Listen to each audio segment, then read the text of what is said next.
Harness racing at Albion Park on Saturday night, a 10-race program. Action gets underway at 5:10. The highlight, without doubt, the open class race. It's race number 6, the Remembering Emcee Pace. What a horse he was, and it features the reigning Queensland Harness Horse of the Year in Colt 31. But this is going to be a tall order, gate 12, over the mile, capacity size field. So we look forward to that race. In this week's edition of Weekend Winners, we will catch up with Taleah McMullen, Elkins and Chris Geary.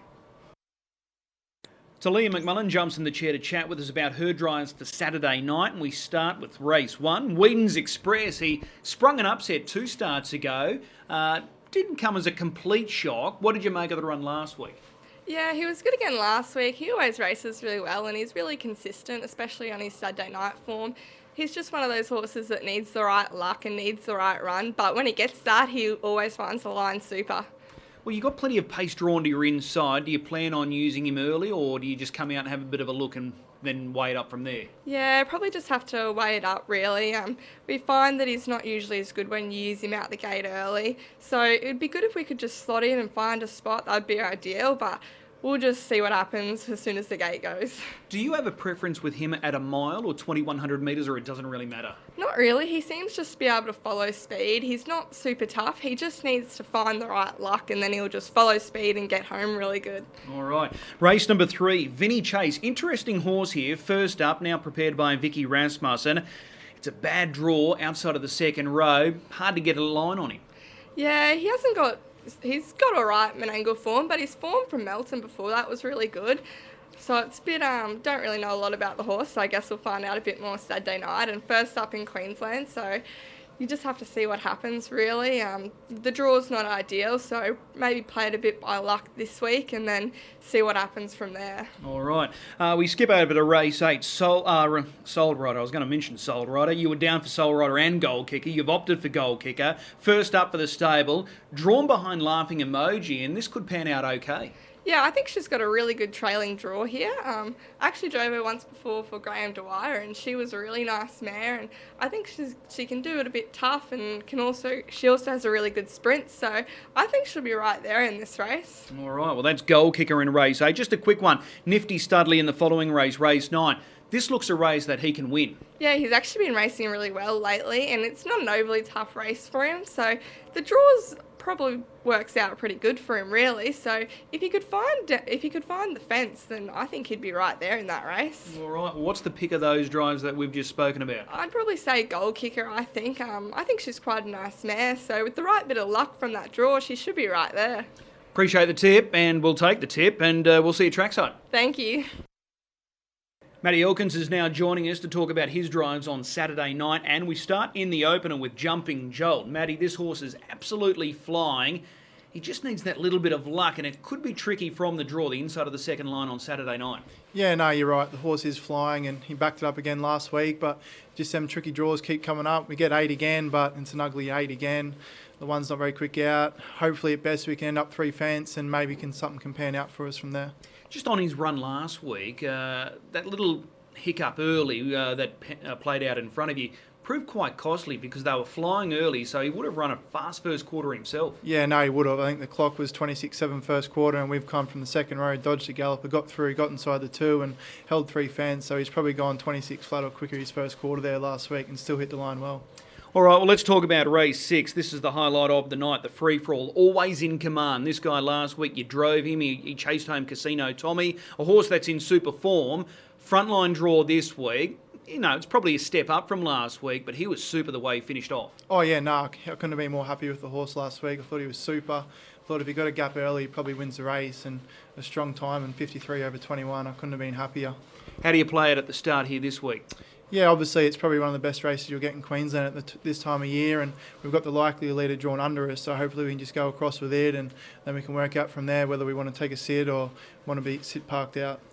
Will he take a good deal of benefit from last week because he was off that freshen up, so he's obviously going to be a fitter horse? Yeah, no, I think so, definitely, and he'll take a lot of benefit, and the run will probably help him sitting on the fence in that fast time too.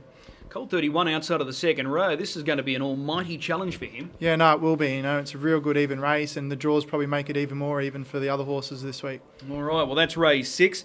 We jump over to race 7, Tearaway Diamond. Here's another one, a lot like Jumping Jolt. the hoof is right on the till. Yeah, no, he's been going well for quite a while now, and probably a couple of driving errors 3 starts ago got him beat, but he was really good the other day again, coming wide late. It's another tricky draw there in 4 or 5, but we just have to pan it out from there, and the horse is going well enough if he gets the right trip. All right, well, they're 3 good drives. What's the pick of them? Probably Always in Command, just because he's the quality horse of the lot. All right, appreciate the time. We'll see you trackside. Thank you.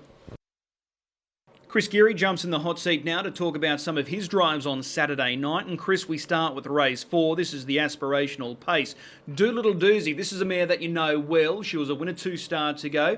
Wasn't too far away last week when 5th. How do you assess this mare's chances? Yeah, she, like I said, she's been racing in pretty decent form of late. And, last week she just got held up a bit and probably a little bit outdashed up the straight in what was sort of just a sprint home. So, hopefully she can find herself in a forward spot there and, get a chance to wind up a little. And, it's a pretty even sort of race. A bit of speed to her inside and a little bit outside as well. So, if she can sort of get away fairly and find herself in a handy spot, then, I give her some sort of hope in that. All right, well, that's Doolittle Doozy race 4. The following race, race 5, Smooth Showgirl. Numerically, the form doesn't read all that well, but her sectionals are really strong, and this is a race that she should be very competitive in. Yeah, like she comes out of that free-for-all race last week where they obviously got home really quickly, and she was back last and had to come wide and, struggled to make ground, but by no means lost any either. So, like you said, her times have been really good and, a bit of a drop back in grade for her out of that free-for-all, and although it is a strong field, she's been racing really well. So, if she gets sort of, a nice drag into the race somewhere at the right time, I'm sure she's definitely going good enough to finish off. So, hypothetically, you want to be 3 wide, 1 back going down the back straight? I think ideally that'd be perfect for her. Obviously she follows Tolhurst Ace, hopefully in the run, and, with all things panning out, it's sort of one of those horses that likes to get up and put itself into the race. So hopefully there's enough speed on early to keep it back in the field, and that'd probably be ideal for her to track him up from the 1,000 or the half. Okay, race number 6. This is the free-for-all, the Remembering the Emcee Open. My Master Craftsman, draws gate 2. Barrier draws at this level are crucial, so you're going to be right in the firing line. This is a good draw for him. Definitely. He's another horse of Ian Gurney's that's, been racing really, really well, and 2's probably a perfect draw for him.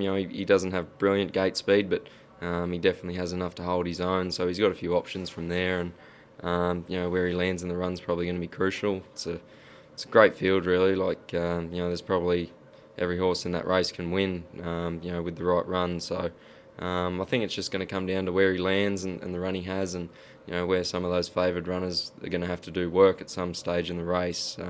It's going to make it awfully hard for those. So if he can land himself in a good enough spot, I definitely give him a good hope. Of the trio that we've just spoken about, what's the pick of them? I'd probably go Smooth Showgirl off her run last week. She really impressed me, and like I said, she ran a pretty solid last half, so a bit of a drop back in grade for her, and the draw's been semi-kind to her, so she'd probably be the stronger chance. All right, appreciate the time. We'll see you trackside. No worries, thank you. Looking for a good gamble on Saturday night at Albion Park? I think race 8, horse 2, Laughing Emoji, will prove very hard to beat. She performs best when she's in front. She's got the right gait. It's the right trip. And I think she'll prove very hard to catch out in front. So race 8, number 2, Laughing Emoji. I'll pin my faith in that mare on Saturday night. Don't forget, if you are having a bet, please do so responsibly. The first of 10 at 5:10.